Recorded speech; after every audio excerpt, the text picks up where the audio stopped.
Hi, my name is Neil Horner. I'm the director of a company called P34B, and I'm going to share with you my journey as an apprentice. When I was 16, I didn't know what I wanted to do. I was at a point where I knew I didn't want to go to university. The only job I could visualise was being a car mechanic. Why? Because my uncle was a car mechanic. When I did my work experience, I realised I definitely didn't want to be a car mechanic. So when I left school, I was at a point where I didn't know what I wanted to be. I'd had 2 paper rounds, I knew I was a hard worker, but I didn't know where to apply it. My mum helped me write my CV. We put it in an envelope and she took it to a company, a building services company in Manchester, and dropped it off at the reception desk. Afterwards, we realised we'd spelt curriculum vitae wrong. And believe me, I thought I'd thrown it in the can before we'd even started. I didn't even think I'd get in the front door. Well, I did get in the front door and I got the opportunity to be interviewed. When I was interviewed, I was nervous. I didn't know how to do it. I thought we had to make a great impression. I thought it was all about being professional, and it is, but it's also about being you as well. And I was me when I was interviewed, and that resulted, I believe, in me being given the opportunity to then become an apprentice. When I was an apprentice, I did a day at college, 4 days a week at work, and what I learnt in college, I applied the next day at work.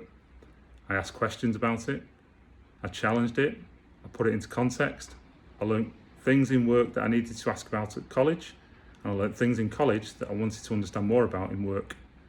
Some of the things I learnt in college didn't really apply anymore in work. It was hugely insightful. In parallel, I developed the ability to be trusted and earn trust. I was responsible for measuring all of the cables on a hospital project. I did it and I did it again. I worried. I thought, what if I get this wrong? Only when I'd done it and done it well, did I then find out that the designer had already done it using his CAD model. And what I was actually doing was verifying it. The relief was immense, but the fact that I'd done it so thoroughly and with such responsibility and ownership really counted.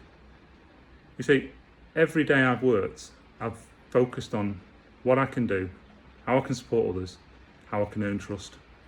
And fast forward 22 years forward, having worked in 3 hospitals, manufacturing plants, done hotels, and worked on schools, it's all about being able to work out what's needed, responding to today's challenges, being trusted to take responsibility and do what's right. I'm really proud of my apprenticeship because I used to be proud of the fact I could drive past buildings that I've been involved in. Then, when I was involved in building manufacturing plants where cars were made, my projects, or the projects I've been involved in, drove past me. But believe me, when your mother recovers in a hospital bed, in a hospital that you've delivered, you then realise that this is not just about construction. This is about creating places for people to recover in, learn in, enjoy and thrive in. So when you think construction, don't just think sites, don't just think hard hats. Think about creating places. If construction was an orange, cut it in half.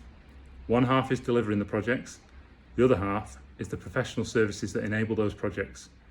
Engineers, pre-construction leaders, modellers, specialists, all who investigate and develop schemes before they get anywhere near a construction site. So my advice to you is this: think about who you are. When you go into the interview, go in as you. Think about what you bring to the table and think about how you can prove yourself and earn that trust. If you get an opportunity to be an apprentice, grab it with both hands, because believe me, it's the best thing I ever did because it made me real. I wish you the very best of luck with everything you do. Best wishes.